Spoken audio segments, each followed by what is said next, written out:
Queridos irmãos, queridas irmãs, primeira leitura de hoje da profecia de Oséias nos coloca diante de uma imagem que já apareceu nas leituras nesses últimos dias, em concreto no sábado passado, ainda que no Novo Testamento, onde Jesus se apresentava como noivo.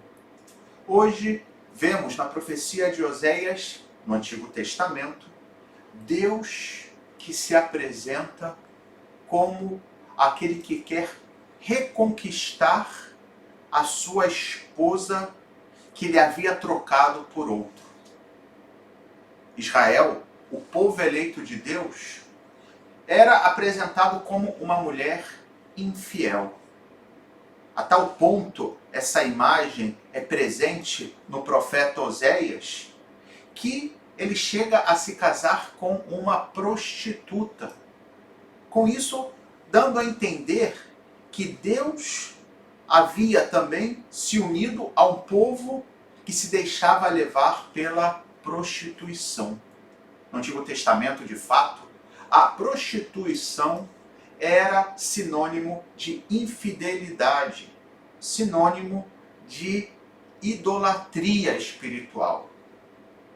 Nesse sentido, reconhecendo por um lado a infidelidade de Israel, a sua tendência a deixar-se levar pela idolatria, a buscar outros deuses com promessas fáceis e imediatas.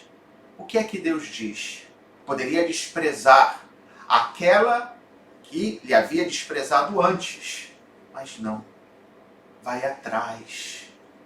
Procura resgatá-la, demonstrando um amor fiel, um amor constante, um amor que não volta para trás. Mas ainda é muito bonito o texto de hoje, que começa dizendo: assim fala o Senhor, eis que eu vou seduzi-la, levando-a à solidão, onde lhe falarei ao coração. Aí responderá o compromisso, como nos dias de sua juventude, nos dias da sua vinda da terra do Egito. A palavra solidão aqui também pode ser traduzida como deserto. Ou seja, Deus que diz que vai levar a sua amada para poder seduzi-la, para poder demonstrar o quanto ela ama no deserto. O deserto é o local onde você tem somente o essencial, onde você não vai se deixar enganar por aparências, mas deve se ater para sobreviver aquilo que realmente importa. E lá diz o texto, continuando, que Israel se lembraria dos tempos do Egito, ou seja, se lembraria de como Deus lhe havia resgatado da escravidão. Faria a memória de tudo aquilo que Deus fizera no passado e aí poderia fazer com que aquele amor que ela também no fundo tinha por Deus, pudesse voltar a palpitar no seu peito. E queridos irmãos, queridas irmãs, é isso que Deus faz conosco, que nunca se cansa de vir ao nosso encontro. Às vezes nos chama ao deserto.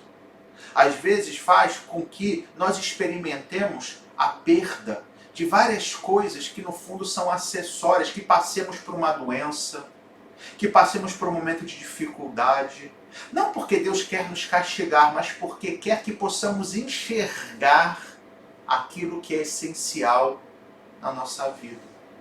E, sobretudo, Ele quer que nos lembremos que Ele sempre esteve conosco, que sempre estendeu a sua mão poderosa. Nesse sentido, tantas vezes é necessário que nós, na nossa oração, nos nossos momentos de intimidade com Deus, façamos memória de tudo aquilo que Ele realizou. E talvez nos demos conta que aquilo que vimos hoje no Evangelho, também nós, de algum modo, experimentamos na nossa vida.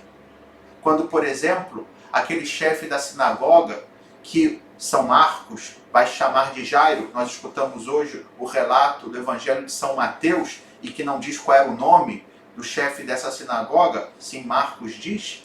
E o fato é que ele se aproxima de Jesus pedindo que ele ressuscitasse, trouxesse novamente à vida sua filha que acabara de morrer. E Jesus vai. responde imediatamente o pedido daquele pai desesperado. E no caminho, eis que uma hemorroísa, ou seja, uma mulher que sofria perda de sangue, que já havia gasto, vai dizer São Lucas também, no relato paralelo desse evangelho, que já tinha gastado uma fortuna com médicos e que estava ainda pior do que se encontrava no início. E eis que ela toca em Jesus e fica curada. Que bonito. Em primeiro lugar, ver que Jesus sempre responde. Alguém que, cheio de angústia, clama pela sua ajuda. E também, como eu dizia antes, que nós devemos fazer memória daquilo que Deus fez por nós, daquilo que Jesus fez por nós. Ele nunca deixou de nos responder. Quantas vezes, quando estávamos angustiados, porque víamos uma pessoa que amamos que estava passando mal, que estava sofrendo, que quem sabe estava próximo da morte, imploramos a Deus. E de alguma forma, não sempre como nós esperávamos, mas sempre nos escuta. Depois, como aquela hemorroísa, que era considerada uma mulher que estava sempre impura segundo a lei de Moisés, porque a perda de sangue era uma situação de impureza, e ela, perdendo sempre sangue, estava sempre impura, ou seja, sempre deveria estar longe de todos, porque ela poderia contaminar as pessoas e as coisas. E Jesus se deixa tocar. E ainda olha para ela e diz: coragem, filha, a tua fé te salvou.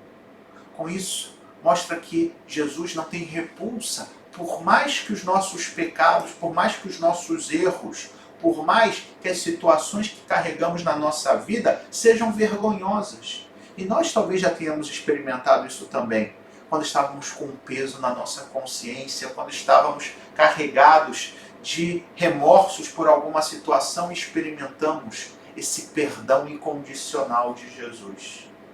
Queridos irmãos, queridas irmãs, que possamos, como o Salmo 144 nos recordava, fazer a experiência de que Deus é misericórdia e piedade. E por isso, como também o Salmo dizia, que possamos todos os dias bendizer-vos, que possamos todos os dias louvá-lo para sempre. Louvado seja nosso Senhor Jesus Cristo, para sempre seja louvado.